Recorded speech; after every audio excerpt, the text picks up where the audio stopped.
Lists are helpful, right? We know, okay, can't remember everything. Let me get it all out and let me see how far I can get. We need to learn to leave that behind and instead embrace what I call a weekly planning way of life. And a good way of thinking about this is the real shift in why this works is we have got to be realistic and understand what kind of time do we honestly have to work with. Hey guys, welcome to episode number 210 of the Game On Girlfriend podcast. Today, I'm bringing you Megan Sumrell. She is the CEO and founder of the Pink Bee, which is such a fun name. I got so excited just seeing the name of her company. She's also the founder of the Top Program and the Top Planner. And she really helps really successful, driven women manage time and overwhelm and overcommitment and over responsibility. Raise your hand if you know what I'm talking about, except if you're driving, keep both hands on the wheel, right? We are so overly productive these days. Yeah. Megan's expertise is in helping us figure out exactly how to manage our time in a way that really, truly works.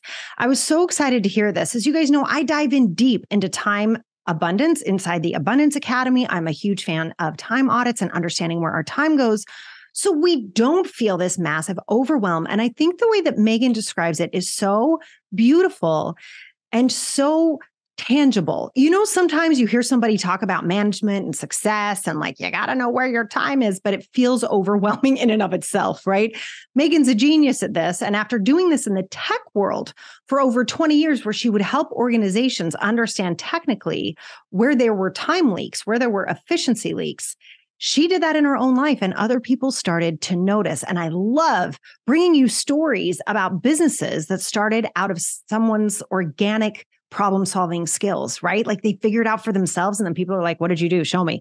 So great when that happens because we all know the value of that, right? How many times have we solved a problem and then other people are like, show me what you did? And isn't it so fun to share? It's like so natural and wonderful and exciting to share that gift. And that's exactly what Megan did as she created the Pink Bee. Now, today, what I hope you listen for, right? There's so many gooey goodness nuggets in this, but what I really hope you listen for is the one thing you can do today to start to turn this around. It's literally one thing. You may or may not have heard me say it before too, but the way Megan says it is gorgeous. So listen for the one thing you can do today to start to turn your overwhelm around. And then also a deeper understanding about why women are feeling so overwhelmed today and what you can do about it. So pop in those earphones and let's get to it. Megan, welcome to the Game On Girlfriend podcast. I think we're going to be talking about something that is going to get me at least super jazzed today. I'm so happy you're here. Thank you. I'm thrilled to be here. I've been looking forward to this. All right. So we are going to talk all things overwhelm, all things to-do lists, which who needs more of those? Not sure anyway, and overscheduling. But before we do that, can you tell us why? I mean, Megan, why? Of all the things in the world that you could have chosen to focus your business on, why is this your jam? Like, what is it about this that makes your socks roll up and down?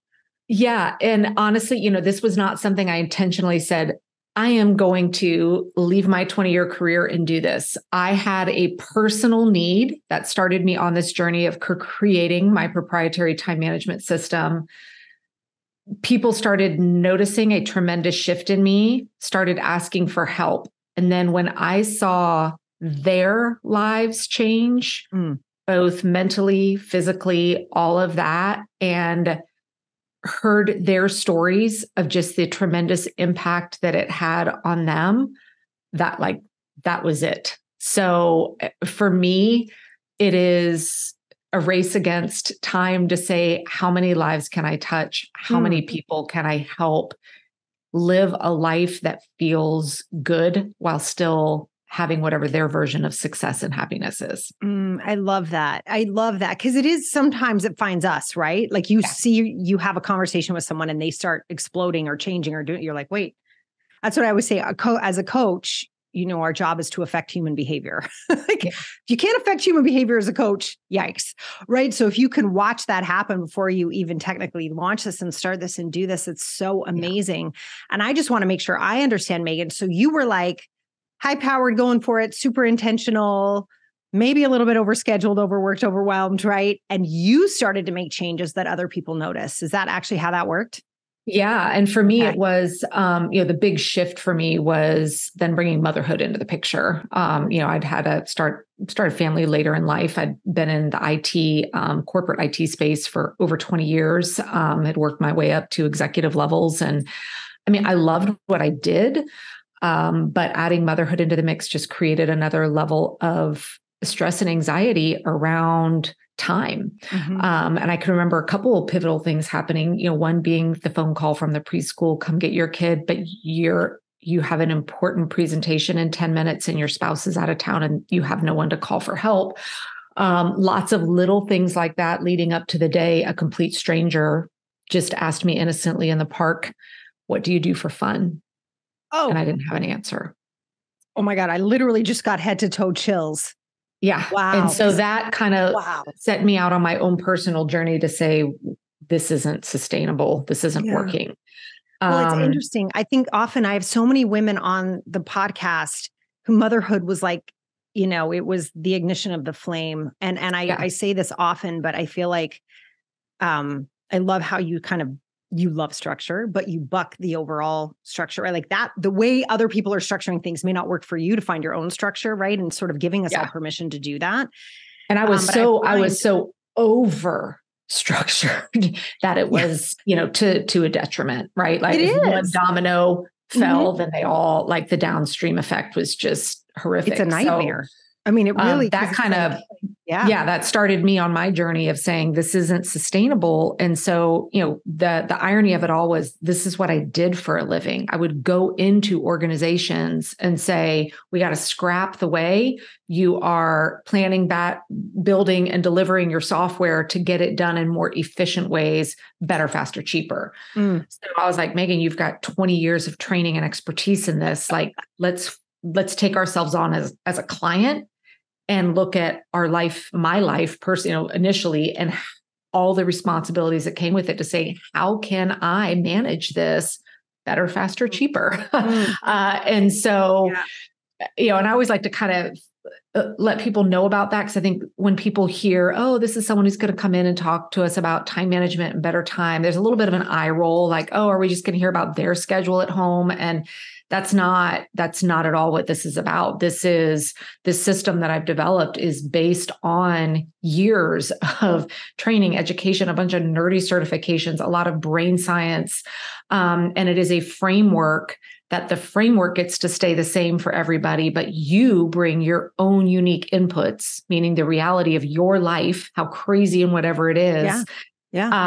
Put it through the same framework I use, but then your output, what your calendar looks like, is going to be different from mine as well because of the differences in our lives.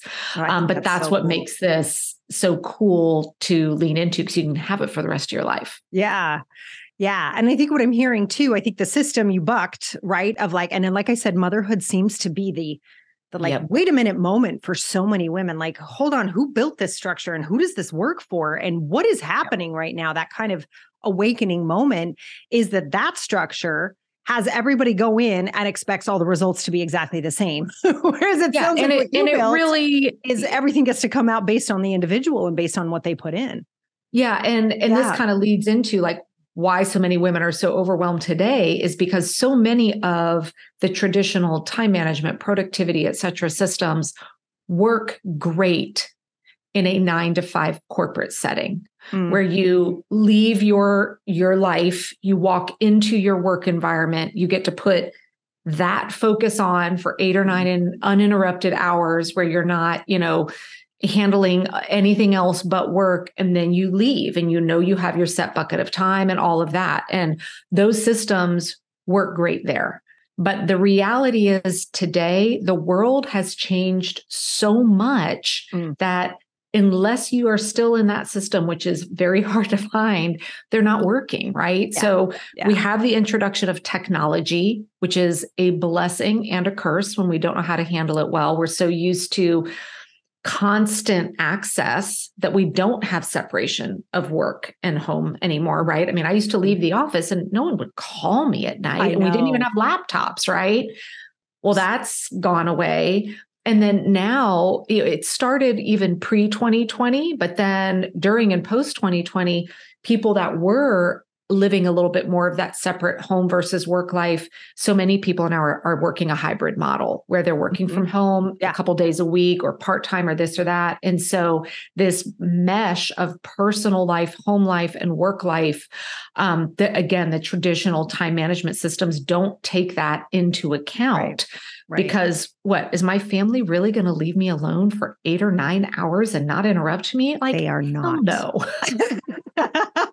No, you're reminding me of that. Is it Apple TV's series, I think, called Severance, right? Where wouldn't it be nice if like you just cut out your personal life while you're at work and then you go home and you don't know what you did all day. And that is so the opposite. I think that show is so brilliant. And it speaks so much to what you're saying about how that is no longer the world. And it was for so long. I think there's still some residual kind of goo on all of us that it's supposed to work that way. And it doesn't. Well, and then I love that you're helping all of us figure out how to manage it all in a different way and to bring in all these aspects that we don't have to sever parts of ourselves in order to be successful. And then, the other part of that, kind of the final piece of all that is, let's face it, women today are taking on a lot more roles and responsibilities and sometimes expectations that we put on ourselves without removing any of the old ones. Correct. So a lot of women are still carrying a lot more of the heavy lifting around the house and starting businesses. And, so we just keep adding more to the plate without ever going, there's no way I can get all this done. So we just keep adding fuel to the fire. Mm-hmm. Agreed. And I think too, I read somewhere, and now I'm going to be one of those people. Well, I read somewhere, I cannot remember where I saw it. I'm so upset, but it was actually in a research paper. It wasn't like a meme or something on Instagram, that women are feeling 800, not double, not triple, not quadruple, 800 times the stress when it comes to family dynamics. It saddens me, but it doesn't. It's so scary. That's a big number. That's not, again, that's not double. That's not true. 800 times. I was like, how? No wonder I hit my pillow at 10:30 and I'm like, habada, because there's so much happening. And I mean, how do we as women start to work through this, Megan? What do we do in the face of this extraordinary overwhelm and constant access? What can we do about that? How do we help ourselves with that? So where I like to start people is with this concept of moving away from kind of the more traditional and what seems natural to us to do, which is this daily way of making our list and trying to get it done, right? To wake up, okay, what do I need to do today? Make the list. Gentlemen, start your engines. See how many I can check off before I go to bed at night. Yes. And we think that this is a good way, because lists are helpful, right? We know, okay, can't remember everything. Let me get it all out and let me see how far I can get. We need to learn to leave that behind and instead embrace what I call a weekly planning way of life. And a good way of thinking about this is the real shift in why this works is we have got to be realistic and understand what kind of time do we honestly have to work with. And we never really capture that when we're doing this daily task list mode and then all the other productivity extras. Don't forget to circle your top 3 for the day, right? We got to leave all that behind. So a good way of thinking about this is, let's say I gave you, Sarah, a list of 25 things to go buy at the grocery store. I'm like, hey, I need all this. I need all of this in my kitchen today. But then I just handed you an envelope with some money in it. And I said, the money's in there. You're good. And so you would go through the store, you'd put everything in your cart, right? And then you get to the register and they ring it up and they tell you this is like, $110 worth of groceries. And you open the envelope and in it is a $50 bill. Yeah, that's not going to work. Yeah. Well, are they just going to let you, are they just going to be like, yeah, you're good? Right. Of course not. You're going to have to make choices about what now you've got to put back, right? Now, instead, what if I said, here's $50 and here is what I'm trying to accomplish. I'm trying to, feed a family of 4 healthy meals, relatively healthy meals for 4 days. Now, what would that walk through the grocery store look like? It would be very different, right? Right. You would be comparing things. You'd be making choices. Even though those nacho cheese Doritos were like, hey, girl, I see you. You'd be like, not today, because that's not in alignment with where I need to be when I get to the checkout line, right? And it doesn't fit within my time budget. Well, when we wake up and just do that brain dump of stuff that we're going to do, and then we just mad dash, try and check it all off all day, that's scenario one in the grocery store. Never are we saying, how long do each one of these take? How much time do I really have? Which one of these actually 5 days from now is going to get me where I need to go, instead of feeling like a fire drill in the moment, right? Yeah. So when we instead learn to embrace this very simple but incredibly powerful way of laying out a draft plan for our entire upcoming week, where we are looking at the realities of what am I already committed to? Like, what have I already said yes to? What money is already pulled out of the bank? Now, what do I have left? And then what are all the things competing for my time? Now, when we're leaning into that, now we can start to create efficiencies. Okay, well, I see I have an opening on Tuesday. What if I went out once and ran all 4 errands and knocked out all of those things done? That would be far more efficient than running an errand every single day, right? Right. And it helps us choose what we might need to say, ooh, I'm just not going to get to that this week. I am purposefully going to say, nope, that's not happening. And so it takes us out of this state of being really reactive and being incredibly proactive. And I like to think of it like it shifts us out of the passenger's seat of our calendar and puts us back in the driver's seat again. Love that. And I mean, Megan, something came up for me while you were sharing that, because I think that's brilliant. And I love the money analogy, because I talk so much about money. So I was like, yes, bring it. Like, we got to actually look at what we have when it comes to time too. How do we manage for, as I like to say, as humans who've grown other humans, how do we manage for emergencies, for interruptions, for the call, like you were saying, the call from the preschool? It just happened a few minutes before you and I started recording. One of my kids was like, hey, mom. I'm like, nope, not right now. Right. Like, how do we deal with that? Like, how do you suggest we manage? Because there are so many people who need us on the daily.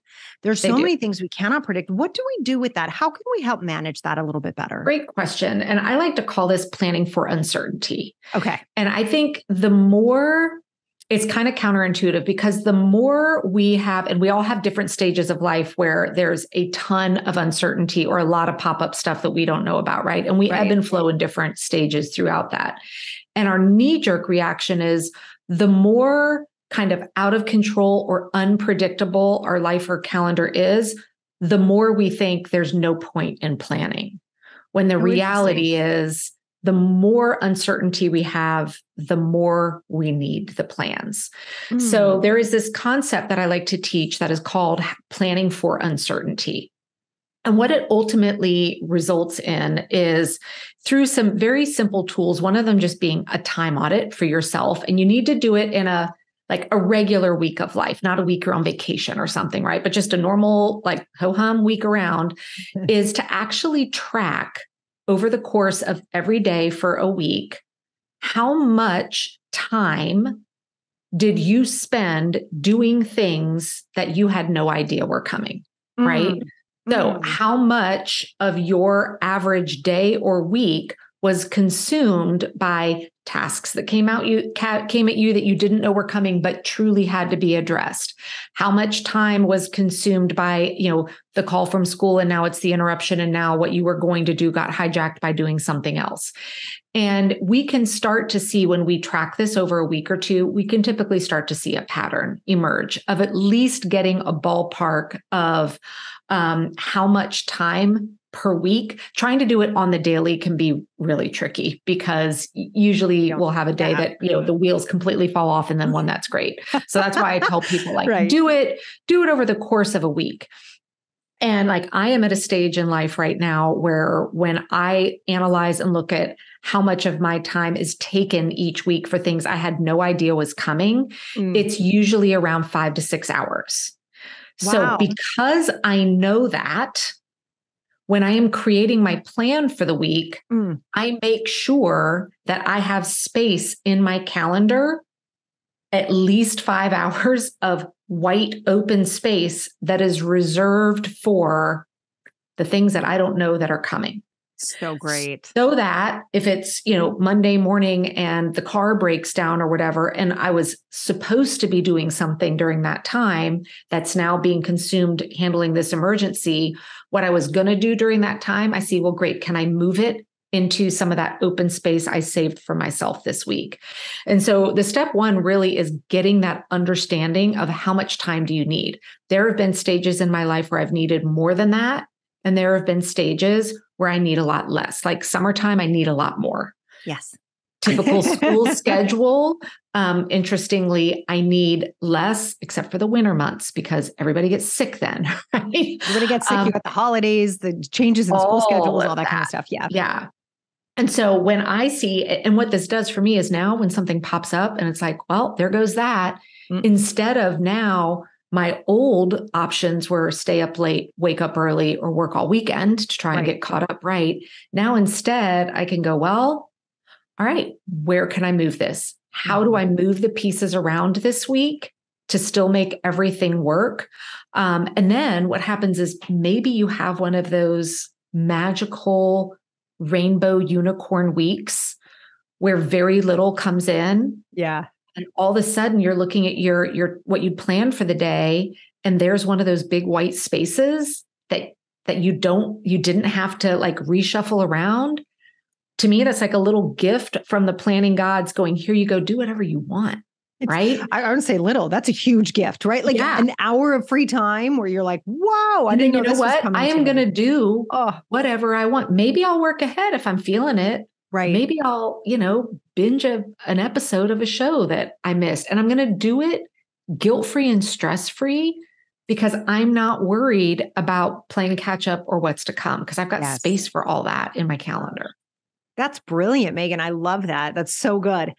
And so I know that a lot of people listening are people pleasers, right? We've got a highly sensitive audience. These are girlfriends, right? I know, right? Recovering? No, totally not recovered, right? Like, let's be honest. I'm a work in progress. That's what I like to say. I'm a work in progress. I love that. Yeah. It's like the over responsibility for everyone and everything all the time. And in looking at this, like this overcommitting we do, right? This overscheduling we do, this over everything that we can tend to do in today's world. Like, so now we've got a plan to do this weekly. We're looking at scheduling interruption time, unplanned time, right? Uncertain time. What is like one thing that all of us lovely women who are overscheduled and overcommitted at the moment because we love so many people and we love our work so much. What's one thing we could do today to help with that?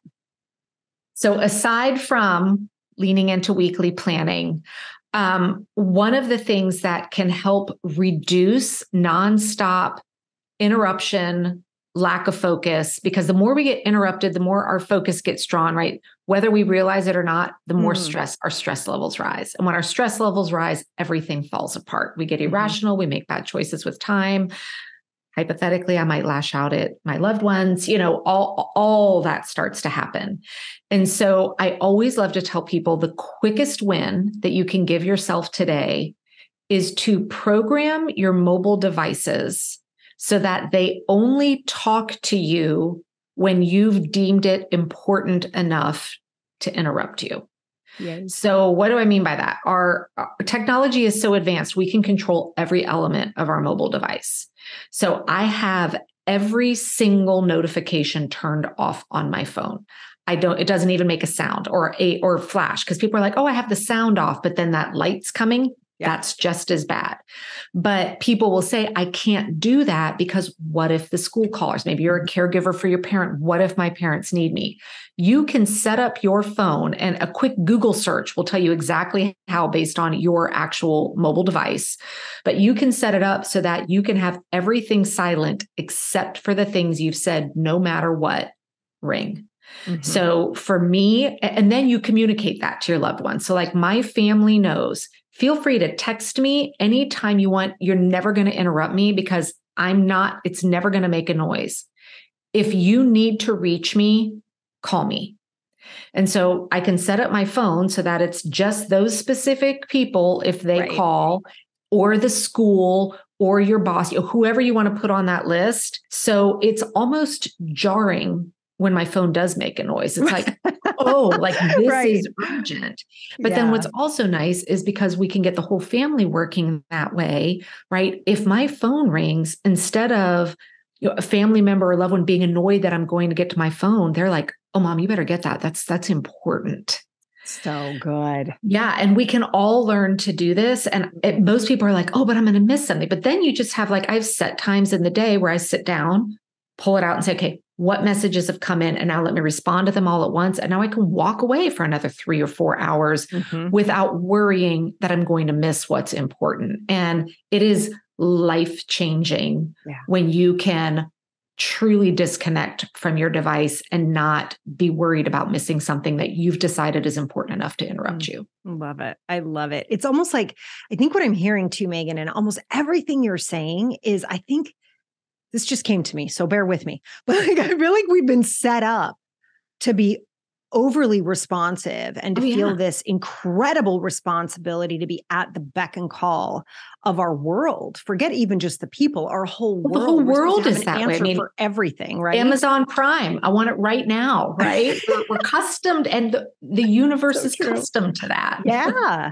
And I think what you're really sort of highlighting, if I could distill it down, is let's take the control back. Like, who said these were the rules? Kind of like going back to your corporate structure, boundaries, right? It's like, it's getting your boundaries back.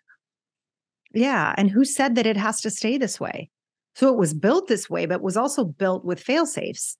And we can find them and use them. And I also think it's important for us to support each other in using them, right? And no guilt trips of like, well, I texted you 2 hours ago. It's like, and the thing is, and then you get to communicate that. So like when I set that up with my loved ones, I'm like, hey guys, if you like, here's how you reach me in an emergency. Otherwise, just know I check messages twice a day. The response I got was, oh my God, I never even thought to do that. Yeah. They're like, oh my gosh, thank you. Like, thank you. And so imagine the impact you could have to help others by setting that up for yourselves. Now you've almost given permission to someone else to go, yes, okay, yay, I can do that for me too. Right. So important. Yeah. I think, well, it's that whole thing. We can't be it if we can't see it, right? We need to see each other putting up these boundaries and protecting each other too, right? Of like, oh no, hey, listen, don't feel any pressure to respond. Just because I sent you a text doesn't mean I expect an immediate answer. And to give each other that breath, right? That pause, that space to get done what we said was most important. Megan, I love this. And I understand you have a gift for our girlfriends today. Is that true? I do. So is it okay if I share two? Of course, feel free. All right. So the first is just a free video training, and it's not one of those you have to like sign up and wait. Like, you sign up for it, I will send it right into your inbox right away. And it is some strategies, 3 different strategies, a little bit more in depth than we talked about here today, to help you get back in control again of your calendar, no matter how crazy your life is. So you can go find that over at theworklifeharmony.com and just sign up. I'll send you the video right to your inbox. And then second, I shared some of that weekly planning here today. I actually have a detailed video showing the 5 steps of basic weekly planning, with actually a calendar up showing you exactly how I do it, that you can grab and follow along. And each step is its own little 2-minute video. So it's really easy to digest. And you can find that I actually have an app in the App Store, both Google Play and Apple. And just look for one word. It's called the Pink Bee. And you can download that app, and it's jam-packed with a bunch of different trainings, but you'll find that weekly planning process laid out in there for you as well. Oh, gorgeous. Gorgeous. Well, for all of you watching, that link is under the video. For those of you listening, you can find that link in the show notes. Megan, thank you so much for stopping by the Game On Girlfriend podcast today. Thank you. It's been a treat. Spending some time with us. So appreciate what you shared today. Have a great one.